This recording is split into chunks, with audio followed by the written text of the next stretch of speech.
Good morning, good afternoon, good evening, wherever you're watching this one. This is my chat Catterall versus Arnold Barboza, bottom preview and bottom predictions for the main event and for for a very good undercard as well. So yes, on with it straight away. Starting off then with Sean McWell versus ASEAN. ASEAN's got 18 wins, 11 defeats and 2 draws. While Sean McWell, who is up and coming, started 11 wins. A massive step up for Sean McWell against a very relentless ASEAN who loves to come forward a lot, who is relentless at coming forward. As well, ASEAN, unfortunately for ASEAN, he's not got very good defence at all. You can easily chip ASEAN and that's the fight done. But it's an interesting fight because you don't know how Joe McGrail's going to talk with ASEAN's relentlessness. Because ASEAN's done be on him straight away. And with it only being an 8-round fight, the judges are going to like ASEAN's relentlessness and pressure. So Joe McGrail, he can't afford this to go to points. He really can't, because I do think ASEAN would win on points if it goes to points. But I just think ASEAN's defensive work is his weakness. Because I think he goes in there like a headless chicken, doesn't he? Headless chicken. Always throwing them punches. But he has won from it before, so let's be real. He has won from it before. So it's a massive step up though for Sean McWell. It is a massive step up. I do think Sean McWell will win, because I did think he will end up kipping ASEAN midway through the fight. And I'm done door for a 5th round KO stoppers win for Sean McWell. I'm just not a fan of ASEAN's defensive work at all. If he could work on his defensive work, ASEAN, I actually would have went for ASEAN to win this fight, just because the judges had done like the presser as well. So I think it's going to be one of them where ASEAN might actually be winning the fight, but Sean McWell ends up kipping him with one of his shots, and that's the fight done. That's the fight done, just like that. So I'm going to go for Sean McWell in the 5th round. Up next, we see the return of Selfa Barrett, who's not been in the win for ages. I know his last fight has been 2024, but it's been quite a while since he's been in the win. Selfa Barrett, 31 wins, 2 defeats. Up against Chaz Dickens, 34 wins and 5 defeats. Again, I fancy Selfa Barrett stoppers here in this fight. Dickens, again, comes forward, he throws a lot of wasteful punches as well. And that will end up tiring him out when he ends up throwing wayward punches, and that's just something to suit Selfa Barrett, who is very good. Selfa Barrett with his body shots as well. He's got a good jab on him as well, Selfa Barrett. And he can change it up as well, Selfa Barrett. That's what's so good about him. He can change it up during the fight as well. From southpaw when he's utilising that jab, and he goes into orthodox, and that's when he ends up getting the stoppers in this fight for me. And again, I'm done off the 5th round KO stoppers win for Selfa Barrett, despite he's not been in the win for quite a while, quite a few months now. I just think, again, Charles Dickens, the way he comes forward, just suits Selfa Barrett for me. Suits Selfa Barrett. Selfa Barrett will end up kipping him. And again, that'll be the fight done for me. Dickens is there to be knocked out as well. And I think it'll be a body shot stoppage from Selfa Barrett. I think it'll be a body shot, because he knows how. He is brutal with them body shots, Selfa Barrett. So brutal as well. On to the next fight then. Pat McCormack, 6 wins, 0 defeats, up against Robbie Davis Jr., 24 wins, 5 defeats. And then I'm going to go for midway stoppers here in Pat McCormack's favour. I just don't know how Robbie Davis will cope with McCormack's power. For me, I can only see this being a 5-round fight for me. I think Pat McCormack will start to throw him out, and then will eventually break Davis down and then stop him midway through the fight in the 5th round. I think Pat McCollum power with far too much for Robbie Davis, in my opinion.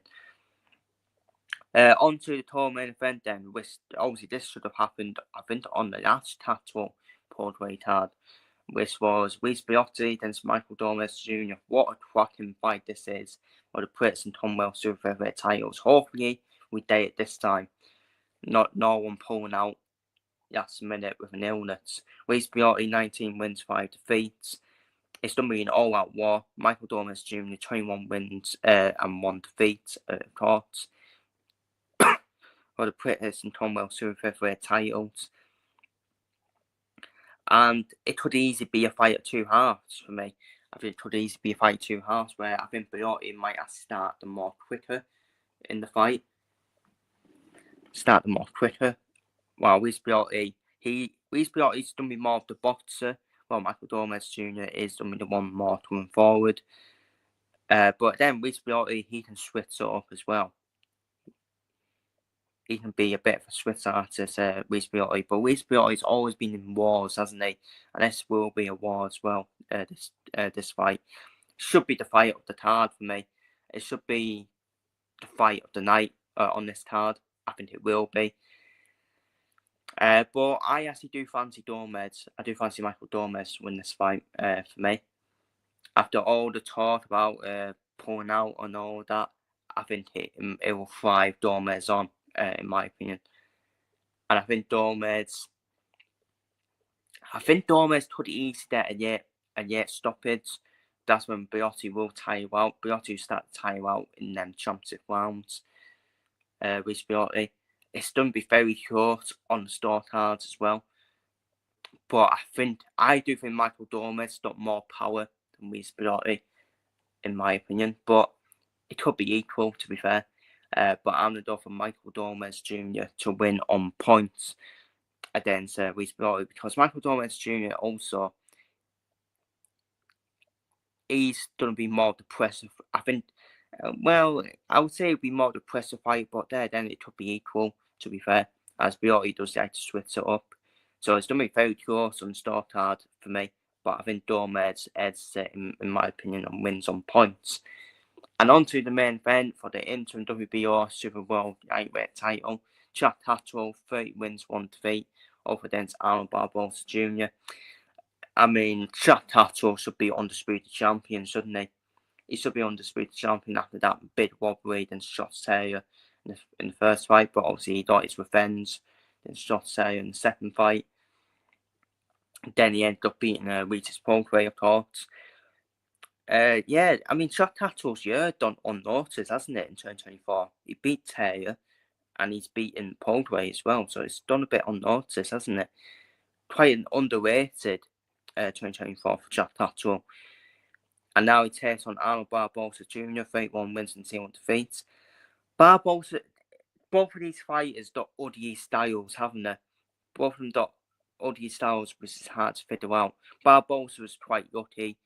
Barboza did rob Sean, he didn't rob Sean McComb. The judges robbed Sean McComb, but Sean McComb definitely won that fight against Barboza. In my opinion, we can all agree with that. But he's got that ugly style, Barboza. If Barboza was facing Teofimo Lopez, I actually think Barboza would beat Teofimo. He would. Because his styles is too awkward. Same with Chad Catterall as well. I actually think Catterall's style for Teofimo would be actually quite awkward.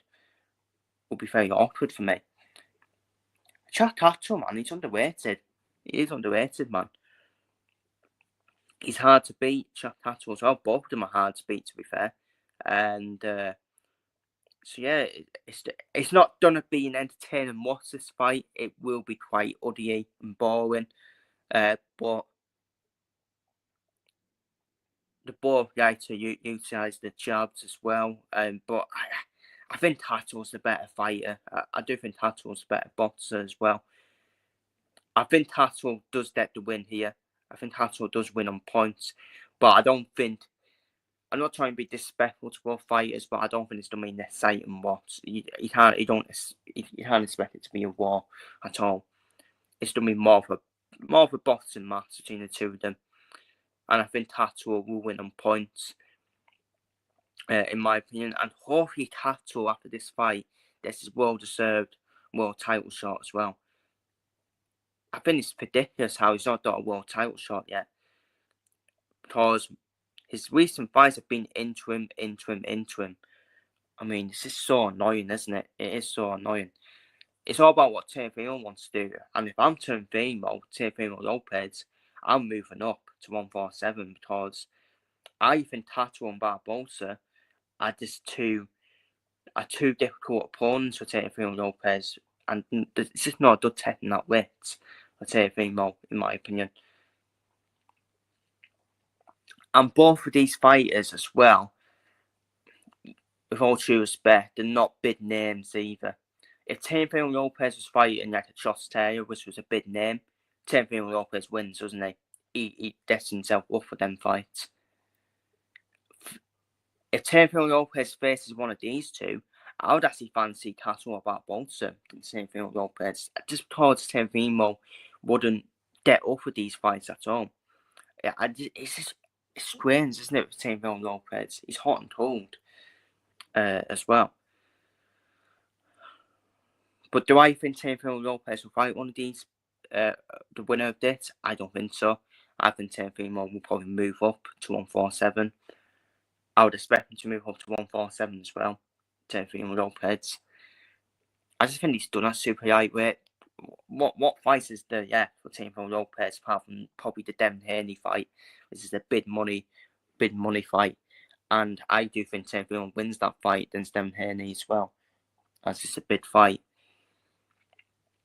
in terms of the names as well. So, but yeah, I think Catterall wins this fight on points. It's two oddy styles, two difficult opponents to face at the super lightweight division as well. But I think Catterall will win this on points. So, they're my predictions for the Jack Catterall Barboza main event and the undercard fights. Feel free to leave your predictions down below in the comments.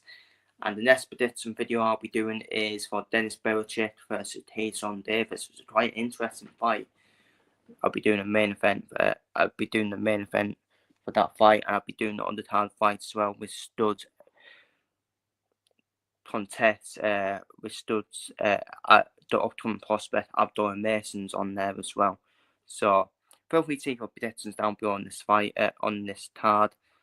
For this card down below in the comments, and I'll see you all for the Belichick Tyson Davis prediction video. I don't know when that will be, but it'll be sometime this week. So feel free to leave your predictions down below in the comments.